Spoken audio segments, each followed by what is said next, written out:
Do you start to feel insecure and a little bit needy when you begin a new relationship with someone? And it's quite different from when you were dating. You felt a little bit more free and it didn't really matter so much whether you were around them all the time or not. But now all of a sudden you need more attention from them. You need more validation from them. In this lesson, I'm going to give you 3 tips you can start using today to feel more secure within yourself so that you can show up in your relationship in a secure, healthy way, and also to create security within the relationship container with your partner as well. And make sure you stick around till the end of the lesson because I'll show you how to know if you're being too needy and what to do about it. And if you're new to this channel, welcome. My name is Kerr and I work with women who struggle with anxiety in love and they keep attracting unhealthy relationship patterns. And I work with them to create security and safety in their body so that they stop attracting emotionally unavailable people and they can finally date to create a healthy, secure relationship with the person that they deserve. And if you want more content on this topic, please subscribe to my channel, click the bell button because I am posting new lessons like this every week. Now, before we begin, I want to let you know that a few places have opened up on my calendar with me and my team for the Love by Design program. It's a free strategy session, and if you stick around to the end of the lesson, I'll show you how to apply for that. Now, before I dive into the 3 tips, I want to teach you a really important principle quickly that really underlies the tips later on in the lesson. And that principle is called the bedrock principle. This is a principle that is really important to start cultivating in new relationships, and you can even start thinking about it when you're dating this person. And this is where, if you look at the container between 2 people, there are 2 components. The first component is this bedrock. This is the foundation that you've created together as a couple. And this really does start in the dating stage when you're, developing your friendship together and you're having a variety of experiences with them, and you're also showing them to your friends and family and, vetting them in that instance as well. And they're just becoming a part of your wider community. This all forms a bedrock. And then the waves on top of the bedrock are, as you come together more closely in intimacy, you'll notice the push-pull dance is going to happen more dramatically, right? You're going to notice a lot more when they're not around because you're getting so used to having them there. And then your reunions are also going to be, more intense. So we need to learn how to manage the new relationship dynamic within this bedrock principle. Now, a problem occurs when there is no bedrock in a new relationship, and this happens with people that tend to skip the dating stage completely and just jump into relationships straight away. When there is the push-pull, particularly when conflict occurs and there's no bedrock, the relationship tends to crumble and burn. So what happens is there's an oversensitivity to the disconnection of the waves, and the reconnection, it almost feels a bit like it's a high, seeing that person again. But what comes with it is this need for constant reassurance because the bedrock isn't there, and that's not providing that sense of security and safety. And this does come from a sense of love being there to give us what we need rather than love in a healthy sense, which is where we show up with our actions that follow through with our words every single day. Love is a verb, truly. It's not about what the other person can do for us. So what happens in this dynamic is because the waves are happening and there's no bedrock there, that overrides the sense of safety that you would feel in the connection. And you'll notice that your anxiety is being activated more and you're constantly scanning for any kind of, threat to the connection because the connection is kind of threadbare. So when you have a healthy bedrock in a new relationship, you'll notice that you can anchor into that bedrock when there are things going on, when you're not with your partner or when you haven't heard from them, because that bedrock provides that safety and security internally that that you're building something together slowly over time. And this also goes for conflict, right? So trust gets built when you both show up in this way, and that is what builds the bedrock. When you both show up, even in conflict, to be there with respect and love and trust. This is why the bedrock is such an important piece to develop from the dating stages. And you'll notice that you have a sense of peace because of that bedrock there. You'll know that even if there is a conflict, no matter how minor or major it is, that you're going to work through it together because you've built this foundation. You'll have more of a sense of ease and peace even in the beginning of the relationship. Now, if you want to know how to start building this foundation healthily from the very beginning, I want you to watch this video on the stages of dating to set the pace so that you know that you're putting energy and effort in the dating stages with someone in this healthy way that does build bedrock. So the first tip that you're going to do to create this kind of sense of security in the relationship so that you're not feeling anxious or needy is really looking at safety. What are your safety needs in your body and in the relationship itself? So obviously, when you create a physical connection and you are able to attune with your partner, you'll know that as long as their presence is there, that there's going to be safety there. But right, a lot of the time is when they're not there and, we're getting a little bit needy or anxious because we need that connection there. So that's when you need to have a strong safety connection within your body. You need to be able to learn how to self-soothe and spend enough time with your body, with yourself on your own, away from your partner, creating and reinforcing that sense of safety within yourself. So one great way to do that is to make sure that you're still doing all the things you need to do to show up in your daily life, right? You're not over compromising or over sacrificing too early on in the new relationship. That comes gradually and slowly together over time in a relationship, but we shouldn't be putting our whole life on hold while we start the new relationship, all right? Now, in terms of creating safety in the new relationship, there are things that you can do together as a couple as well. And one of those things is to create rituals together. Rituals act like anchors in your day-to-day routine, whether you're living together or not. Having little ways that you regularly communicate, that you regularly touch base with each other in the morning, in the evening, perhaps throughout the day, and then during the week, making sure that you are scheduling times for the two of you, like date nights, and doing the activities that you love to do when you were creating your friendship, when you were dating them together as well.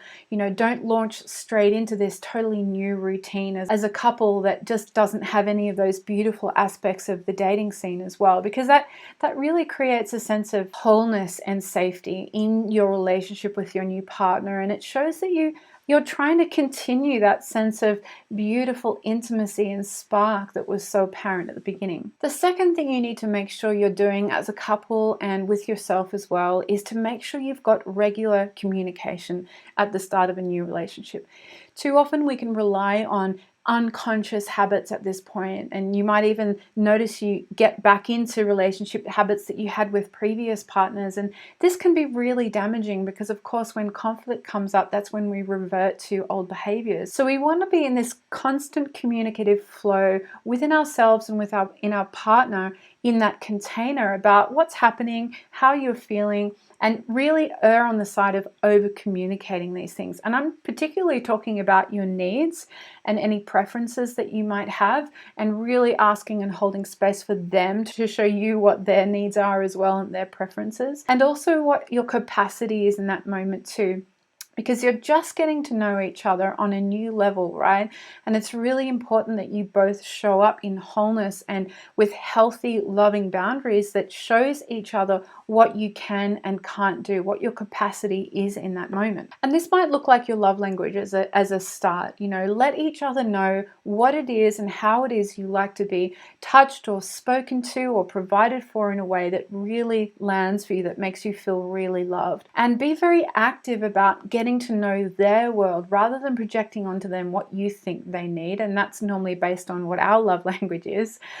Really get curious about what they need and start showing up for them in their way, and really draw out that communication from them by listening well and holding a big space for them. And it's completely okay to be open about any kind of insecurities or anxieties that you're having, because your partner you're now in relationship together and your nervous systems are now starting to work together, and it's really important for them to know any kind of parts of you that come up in anxiety or insecurity, so that they can be on board with you and you can work together as a team to help your nervous system regulate as well. So that would be co-regulation, and that's in addition to the first safety piece about your internal relationship with yourself and you learning how to self-soothe and internally regulate when they're not around. And when you're vulnerable in this way, this is an opportunity for you to open up and let them know you on a more intimate level, right? You're allowing them to witness your experience,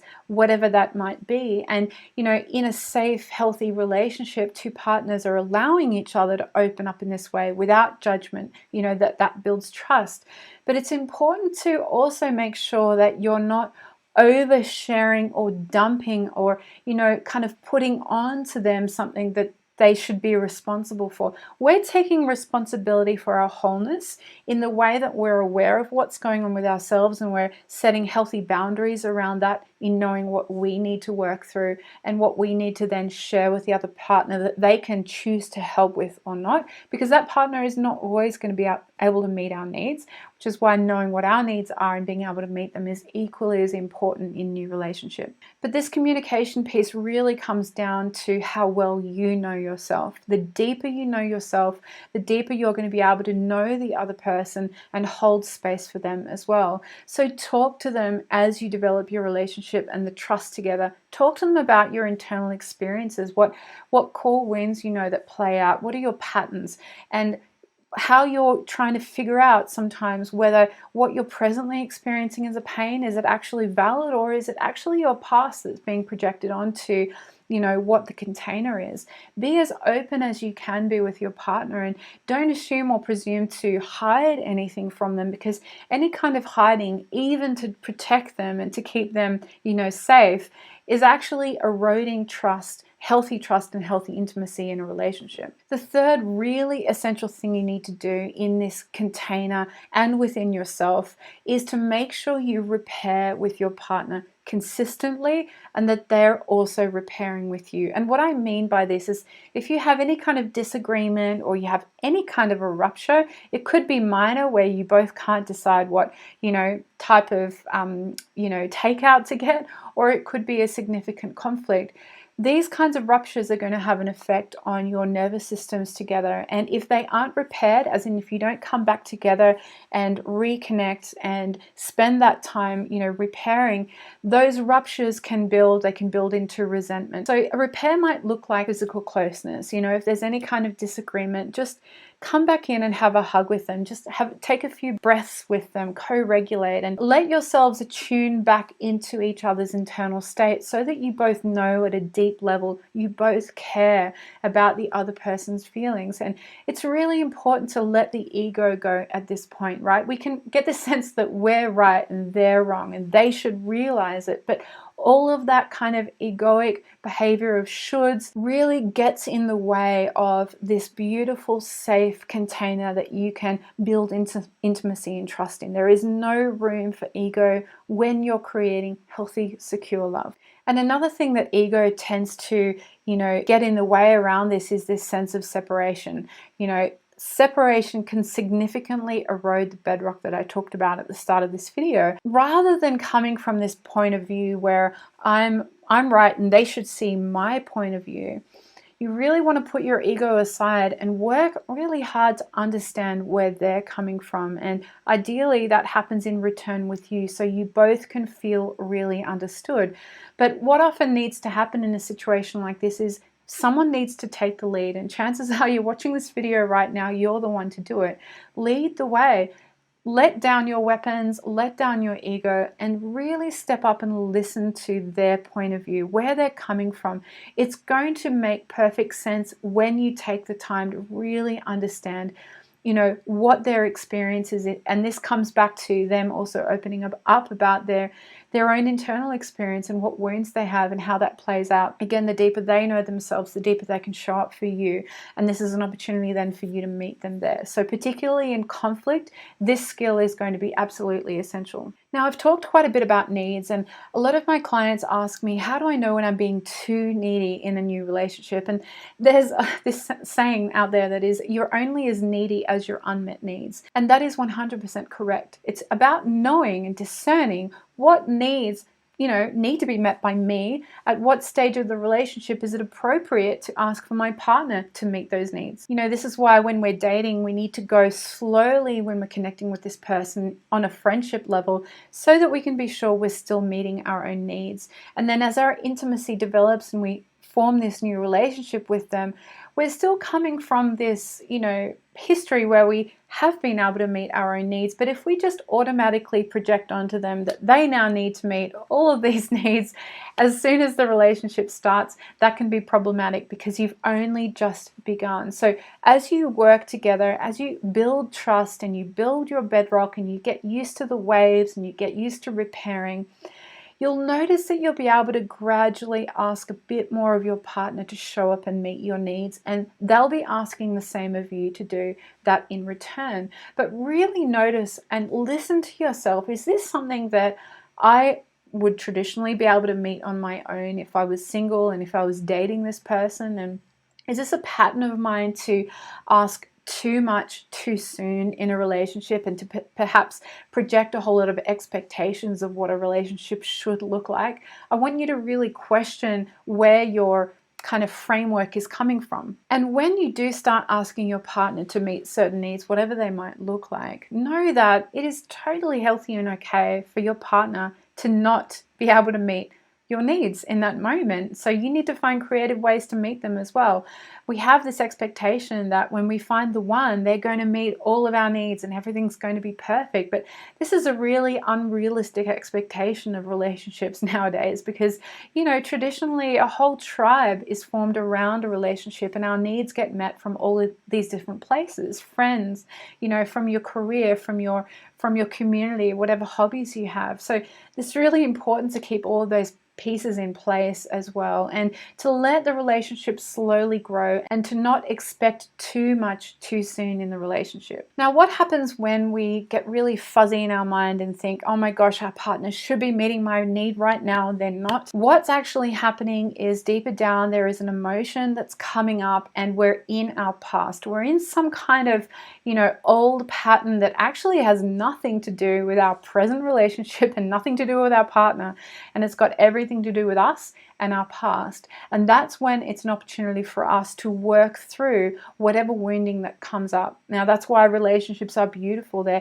beautiful ground for further healing and further work that you can do to become more secure and more healthy in yourself. So working with your emotions, particularly when you're going into a new relationship, is essential. And what happens is when we get triggered, the emotions come up and we don't know how to deal with them. So if this is you, I really urge you to watch this video next that shows you actually how to create healthy masculine boundaries around your emotions as they arise. And that will help you to identify whether your needs should be being met in that moment in the relationship or not. So in this video, I've given you 3 tips to create security within yourself and within your new relationship in this context of the bedrock principle. But there are 3 specific steps that you need to go through in order to create secure love within yourself and within a relationship right from the very beginning, from dating to, you know, conscious commitment. And those 3 steps I go through in my webinar, The Proven 3 Steps to Secure Relationship. I'd love for you to join me there. There is a link to sign up for that in the description below. And there's also a free Facebook group. I would love to see you in there if you're interested in getting to meet me and know me personally. And if you want to submit an application for the one-to-one, there is a calendar link in the description below. You just choose a time, submit your application, and you'll be able to speak with me and my team. Please comment below if you have any questions at all, if you have any comments around this lesson, around the principle. I would really, really love to hear from you. And if you found this video helpful too, it would help me out a lot if you'd click the like button, because that will help the algorithm to pick this video up. Now, here are some next step videos for you to work on so that you can move one step closer to having this beautiful, secure relationship with yourself and, you know, date to create the healthy relationship that you really desire. And for now, I will see you in the next video.